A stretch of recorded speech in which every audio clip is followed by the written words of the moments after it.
In the van conversion sector, things have been getting more glamorous and more premium than ever before, certainly in the last 2 or 3 years. And this is one that's right up there at the very top with the best of them. It's the Adria Twin Supreme 640 SLB. It's on the extra long wheelbase Fiat Ducato. It's got twin beds at the back and a lounge, kitchen, washroom, all the usual items you'd expect in a van conversion. It's ready for the road, and doesn't it look good? Starting point for this Adria Twin Supreme is Fiat's extra long wheelbase Ducato, 6.36 meters long in total. So they've got a lot to play with inside, but they've made a really good job of it. This is a real good quality conversion. Double glazed windows on the outside all round. There's lots of added extras on this particular demonstrator. Far too much to talk about here, but you can see the rather special paint job, the alloy wheels. It's the 160 brake horsepower engine upgrade, but it's inside where the quality really counts. Let's go and have a look. As explained, this is a special demonstrator from Adria, so it's got loads and loads of goodies on it, not least in the cab here, where latest versions come with the 140 brake horsepower engine as standard. This has the 160, just a little bit more extra oomph, a bit more refinement as well. And then there are loads of additional extras in the cab, and it all adds to the driving experience. This is a really nice vehicle to drive. It may be the extra long Fiat Ducato, but you really don't feel that when you're out on the open road. Maybe notice it a little bit when you're going around tight corners, something to be a little bit wary of. But other than that, this is a really nice vehicle to drive.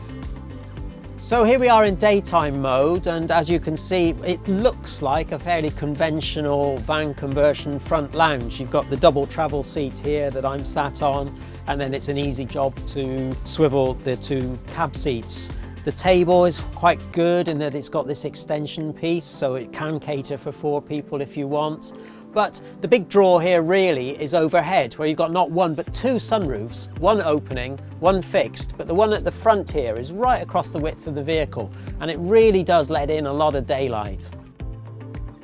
So Adria utilises Fiat's extra long Ducato to great effect here at the back end of the vehicle, because you've got 2 really long single beds.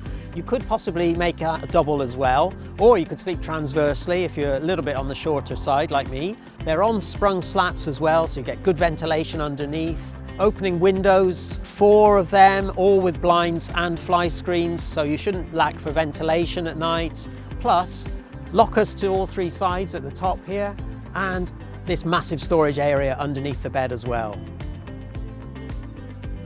Now this might start off as a conventional enough looking 2 gas rings and a stainless steel sink setting, but this kitchen is actually really rather good. It's better than the average. There's a little bit of worktop extension here that flips up, that's very handy. A little spice rack here. There's some excellent storage as well. Just a single overhead locker, but look at these massive drawers down here. They're huge. Also adjacent, it's a 90-litre compressor fridge with a freezer compartment. Now this washroom is a bit of a gem as well. It's got a full height tambour door, very space efficient. And then inside you've got a swivel bowl Thetford toilet and a countertop sink with a swan neck tap. Where's the shower?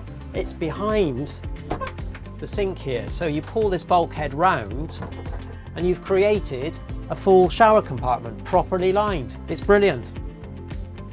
And yes, it is very good on details as well, and it's all done with quality uppermost. Things like the cup holders set into the tabletop down here. Lots of good lighting, LED of course. The lockers I think are a particular strong point. At upper level here I've counted 12 of them, easy to open with pneumatic struts as well to hold these doors open. It really is a well thought out van conversion. So the overall verdict, I think this is a very special vehicle. I think it's an excellent van conversion. It certainly lives up to its name of Supreme. It's very well equipped. I know it's got the best part of £10,000 worth of extra kit on it, but boy, is it good.